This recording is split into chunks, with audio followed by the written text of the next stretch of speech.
Hello, everyone. I'm Erica Campbell. Warryn Campbell, all of my life. What is the song about? You tell me, Mr. Producer, is this a gospel song or a love song? I think people want to know. I think the song is both. Every gospel song is a love song. This is true. If you're singing to Jesus, and we're saying that I'm going to love you for all of my life, for the rest of my life, especially now during this time where, it's been reported that all the millennials are leaving church, leaving God. Now, I was one of them guys. I grew up in church, but then I left for a long time, but I never left God. You know what I mean? I just didn't really like church people that much. And so, but I've always had a vow and a resolve that I'm going to love God till the wheels fall off, period. Yeah. And so, but the fact that me and you were singing it together does, lend itself to some other tendencies, because I will be loving you. Yeah. You, specifically. Yeah. I mean, for the rest of my life. They want to ask how long I'll be here. I say forever. Let's just be clear. I'm going to be loving you. All of my life. Well, for the rest of my life. Hey, I'm going to be So it's both. It's gospel, it's love song, it's all of it. How have I changed since I've been married? I've been changed.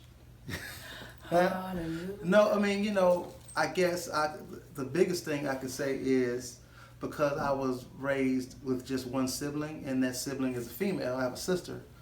I kind of was raised as an only child because I'm the only boy in the house, so all of my stuff was my stuff. My room was my room. He's not a good sharer. And, he doesn't share food. I'm a good sharer. That's because you had 500 sisters you had to share with. Well, it doesn't matter. I learned how to share, and that's a necessary attribute of character. I didn't grow up having to share my food. Well, I shared my room with my sister till I was 16, because we lived in the hood. We had a 2-bedroom house. It was cool. But when I got my own room and all that stuff, and it was, we were totally separate. Plus, my sister was a lot younger than me.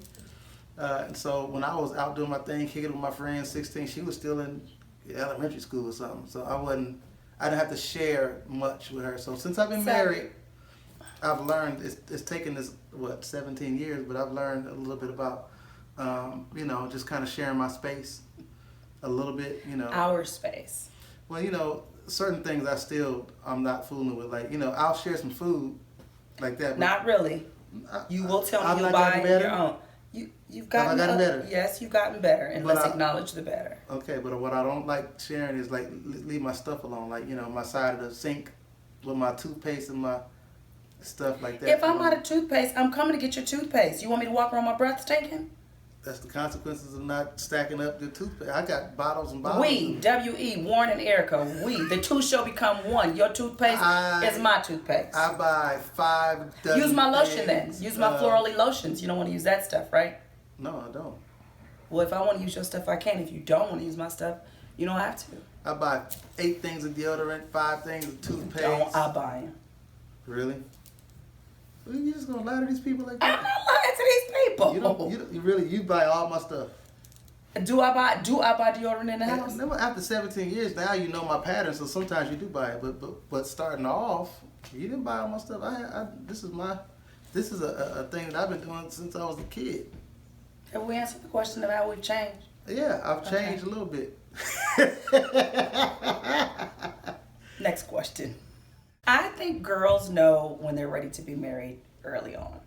I think we're ready for some aspects of marriage, but I think there's a lot that we don't know. And so it's really easy for women to get in relationships.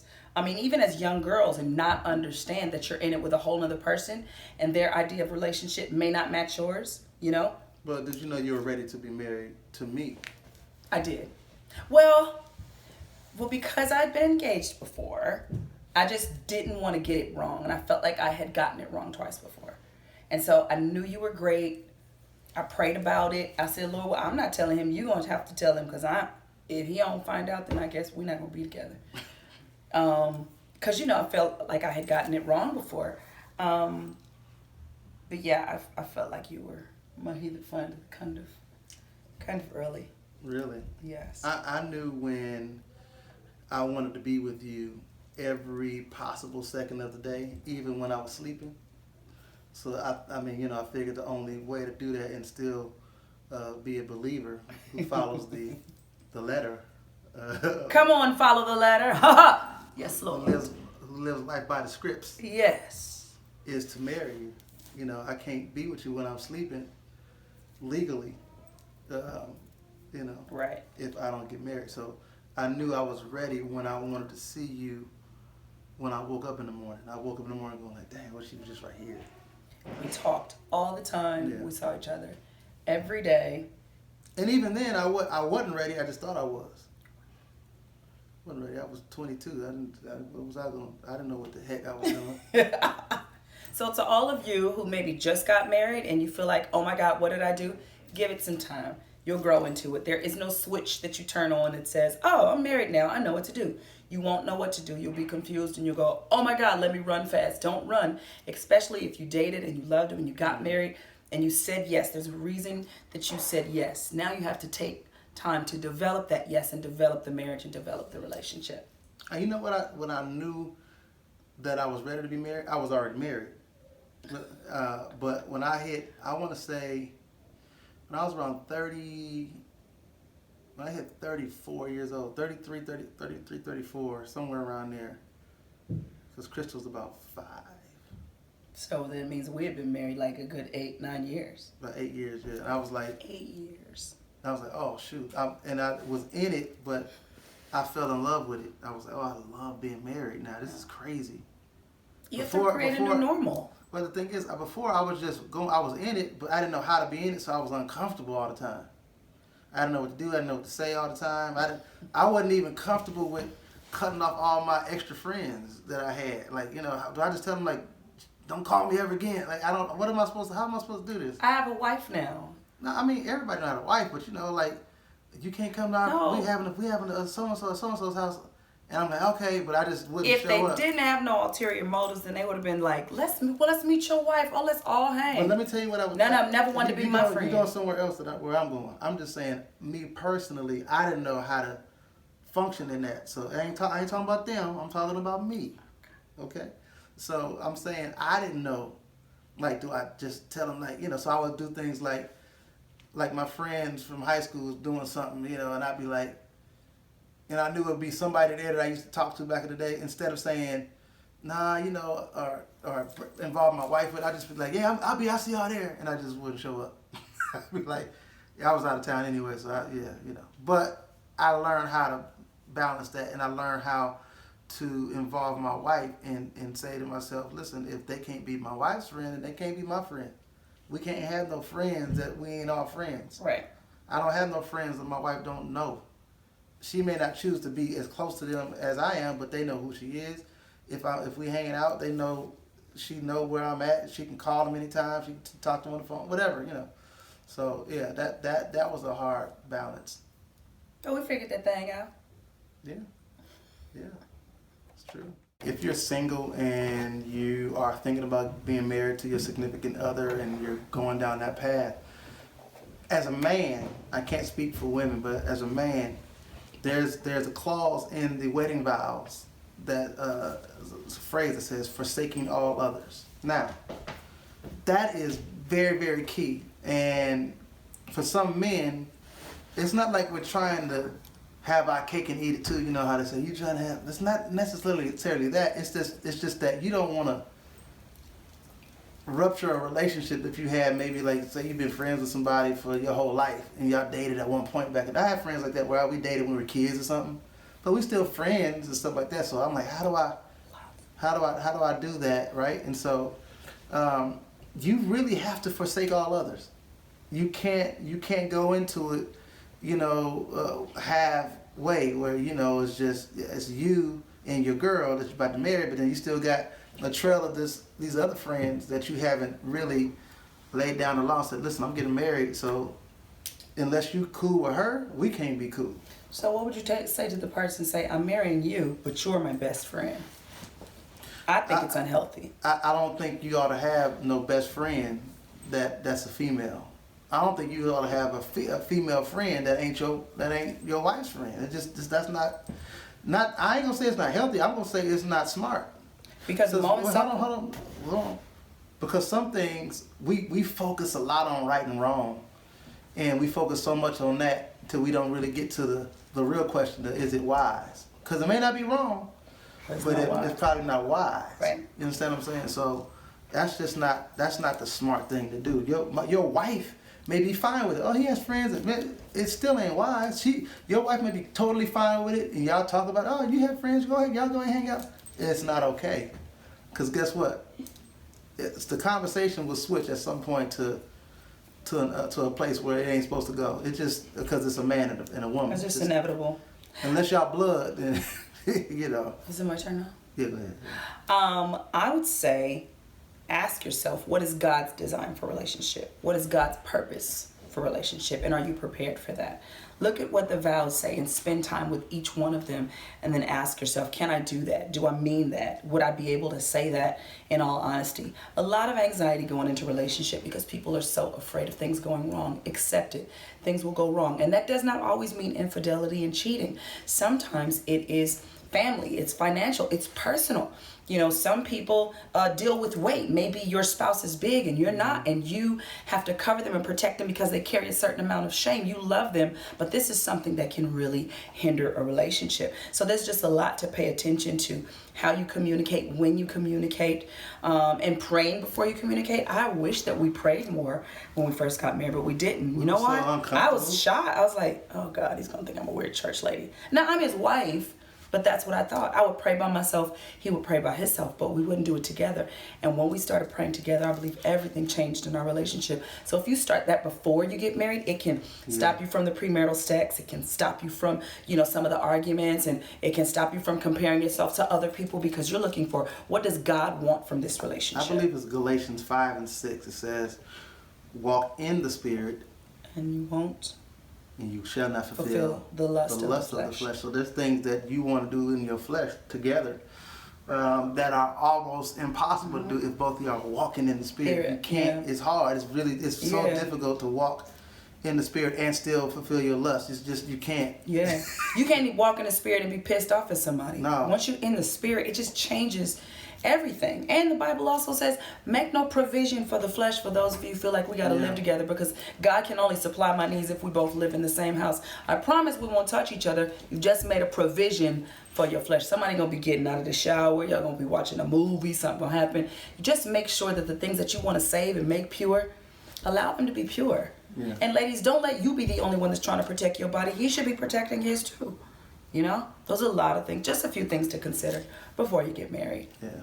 So, husband, how do you go about sharing how you feel without hurting my feelings? Sharing how I feel about what? Anything. I was taught by my parents that if you're going to have a relationship and a marriage and it's going to work, you have to be brutally honest with each other. And that's how I grew up in my house. Now, she did too, in a manner of speaking, because her father's very sarcastic. But for some reason, she don't like it from me. Now, I'm gonna tell you the key to that is friendship. Because if you're not friends first, like good friends, like best friends, then that brutal honesty thing won't work. Because guess what? You'll allow your friends to tell you stuff that you won't allow your spouse to tell you. You allow your friends to get away with things that you won't allow your spouse to get away with, and that's backwards. Like, I ought to be able to tell you, man, your breath really stinks right now, and you not get offended. Because guess what? If your girl tell you that, you would, oh girl, I do. Oh, thank you. See what I'm saying? Well, you don't have to say your breath stinks. You can just say, here, babe, take a mint. It's implied. Why would I be giving you a mint if your breath don't stink? If I'm your husband, but I'm also your homie, I should be able to tell you, like, yo, man, it's sometimes I want you to talk tender to me. I don't want you to always talk rough. Where you going? I don't want you to talk to me like that. I just don't. Where are you going? No, just, I didn't say talk to me like your name is Michael Jackson. No. But you don't always have to talk so mean. It hurts sometimes. Sometimes it literally, especially, because see, sometimes you think you're doing something that they're going to like or enjoy. You're cooking something or preparing something, you all excited, and they come with, that's stupid. Not only did they say it's stupid, really? Now everything that you felt That's letting stupid? up, it just demeans wait. it all. Okay, that's dumb. You'll say that's dumb. You cook some food, I said that's dumb. Not just cooking, a lot of stuff. You're just kind of harsh, babe. You are sometimes. Oh, I'm sorry. I don't mean to be. You turn the camera off and be nice and tender. Okay. What are you saying? Because sometimes you just talk a Was I nice and tender last night? Make sure you wrap your words. No, I'm actually, was I nice? Right. Make sure you wrap your words in love. Make sure you consider what you're saying. Yes, always be honest. It's necessary to be honest. And wives. But the brutal part, I don't think brutal. Wives, make sure you know, wives, make sure you know that it's easier said than done. It is. I mean, for me. Okay, can we keep it 100? Yeah. So if I'm sitting in the studio with you and you with some chick in the studio and she sounds horrible and you just as nice, oh, just try it again. Sing that one more time, please. You never do that to me. Did you mean to sound like that? Oh my God, sing that again. When you told me that before, what did I tell you? We're just using that as an example. No, what did I tell you? Why? You have to go, listen, you can't read verse 3 and not go to verse 4 and 5. That's where we get in trouble. Preachy. Everything is so preachy. Read the Bible says, eat the whole roll. Now, I do that because that person may not have the ability that you have. You still talk so tender and kind. Two, they ain't signed to me. You from me, you from my block. You can't go out there whack. So I'm gonna be on you. So say now, you got better in you. Hold on. And that person's paying me about $100,000 to talk nice. You ain't paying me nothing. Yeah, but you gonna make money after I sell them records, though, right? And that's why. And I bring prestige to the label, and then other labels want to come. Why you gonna sell them? Because God has given me talent, and I know how to bypass when people talk harsh to me. I'm built tough. If I didn't talk to you like that in the studios, what would we have? We'd still get it done. You don't think we could get it done without you doing that? No, we didn't. Cause you never tried talking. Let's talk tender next time on this. For all of my life, the next song, talk tender. Let's stick with this. If it ain't broke, don't try to fix it. But if it hurts, what do you do? It feels better when you put the Grammy Band-Aid on top of that. So you don't care nothing about my feelings? I don't care about no Grammys. I don't lay down with them Grammys. Them Grammys don't hug me. Really? So what we probably would do is we'll just get you another producer. How about that? Next question. Listen, I do my job the way I do it. What you want me to do? I don't think we answered that question, but we did the best we could. I'm just telling you what you want me to do. I don't know. I'm talking to the people. I'm talking. What y'all want? What should I do? If it's been working, and y'all been loving the music, that's not what it's all about. We should all enjoy the work together. Enjoy it. Oh my God, I can't wait to get it. I gotta prepare my mind. Like, oh God, I'm finna have whips on my back. You know why? Finna get treated like Let me tell you why. Because you be insecure about what you gonna do when you go in the studio. No, I don't. I know when I can't do it, I'm like, what you want me to try it again? If it ain't in there, it ain't in there. And then you get attitude. Yeah, because you don't talk tender like you talk to them other people. As soon as I say, do it again, she be like, no, I don't. Every time. No, I don't. Not every time. You know who have a better attitude than you in the studio? Who? Your sister. We not talking. Tina ain't even here. Tina ain't even on this song. She has a great attitude. I'm like, come on, do it again. All right, got you. She's just a little tender, that's all. I am, and I'll own that. Mm-mm. Give me that on. No. What's the next question? Stop. We had premarital counseling. Maybe we started it about, I think, the year before we got married. Yes. And it was amazing, although uncomfortable at first, because we talked about things in counseling that we hadn't talked about to each other. Different issues were raised up about, money, who's going to pay for this, and where you're going to keep your money in that account. Things were raised about sex that, and the counselor noticed that every time we talked about sex, she said, I got uncomfortable. Like I got like a little, and so, we had to talk about that, and just, family issues, or how much money are you guys going to allow each other to lend to your family members? How many family members can come over at one time? How frequent? All these different things that you don't even think about. Yeah. And questions they ask that you don't think about. So I think it was great for us to actually walk through that stuff before we got married. Absolutely. Because then we had a better idea, even though we still, once you're in it, you don't really know till you're in it. Right. But it did help. What do you think? I think it helped a lot. And my family is big, and I'm just used to a bunch of people being over.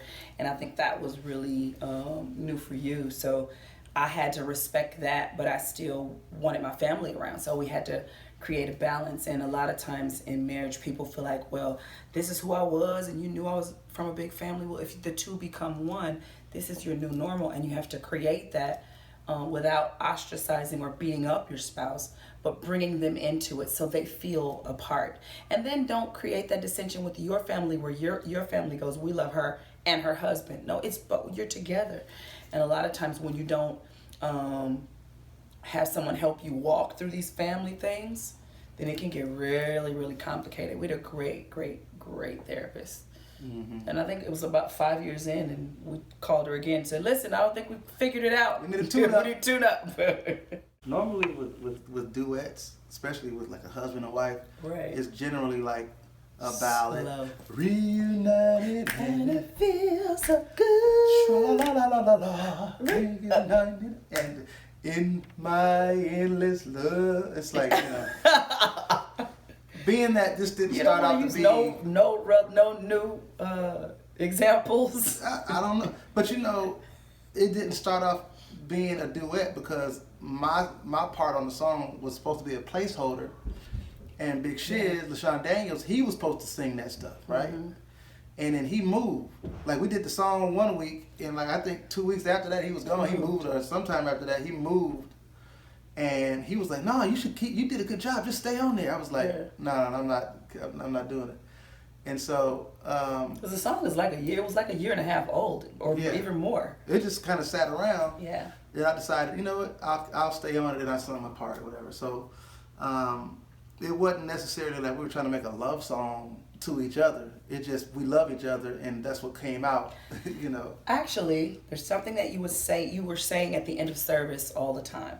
You would lead the people to Christ, and you would say, and I'll serve you with my whole life for the rest of my life. And after one of the services, I don't know if we were talking about all of my life for the rest of my life, and we just started playing around with it, and the song just developed, you know. And I think that it's a great sentiment for people to realize that leaving God is not an option, you know, whether that's up-tempo or slow, that message always resonates. And that's why I'm never afraid of doing a lot of, you know, up tempos. I know gospel sometimes is more effective with ballads, especially. But think about it. It ain't up tempo either. It ain't up tempo at all.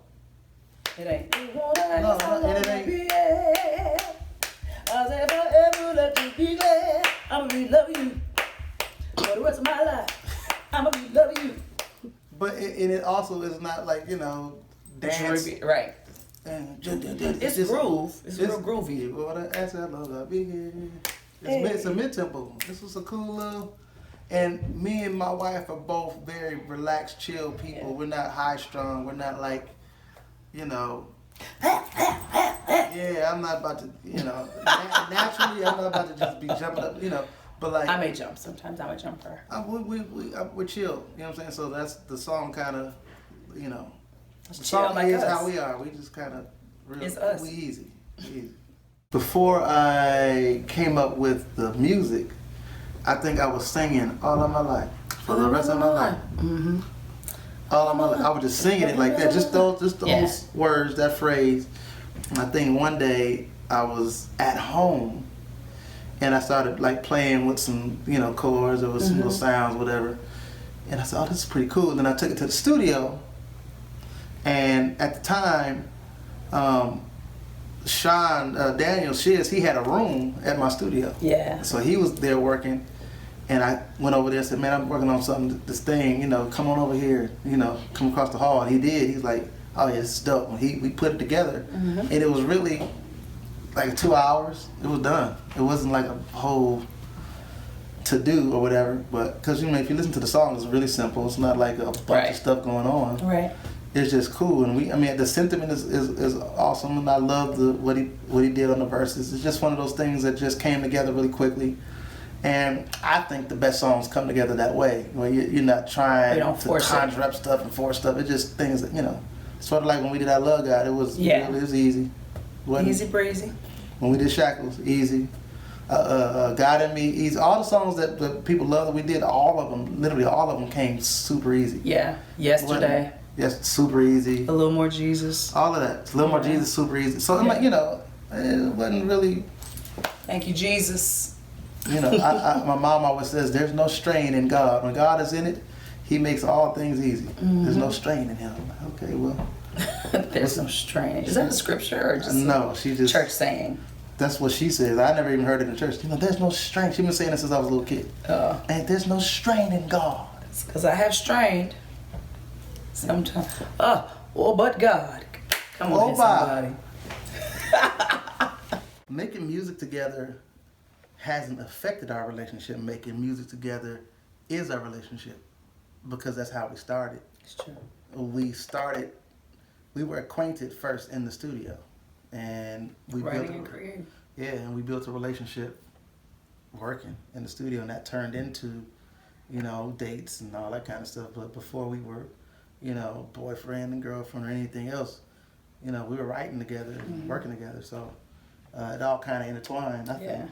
Music is always present. I mean, whether we're working or churching or even on vacation, like, it's just music is always there. And it's a wonderful addition to who we are because we both have such a love for it, such a diverse love. So we can be singing all kinds of songs. It's different, and you know, sometimes it becomes funny, and sometimes we'll go, oh wait, that's a thing, and we'll write it down or jot it down. And I love when that happens, just these sporadic moments that turn into, you know, a song that goes out to the world that they enjoy, kind of like this one. And I'm super excited about people experiencing this song and knowing what it means to say that you'll really be loving God all of your life for the rest of your life.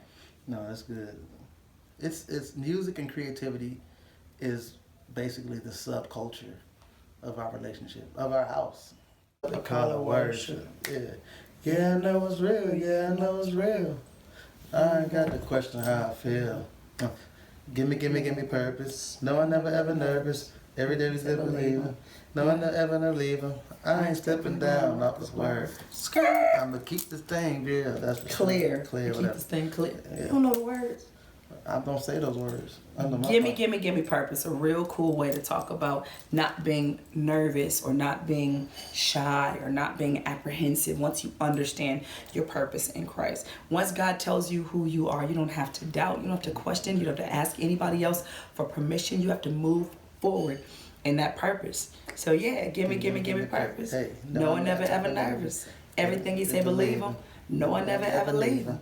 I ain't stepping down off this word. It's good. Keep this thing clear, that's for sure. Yeah.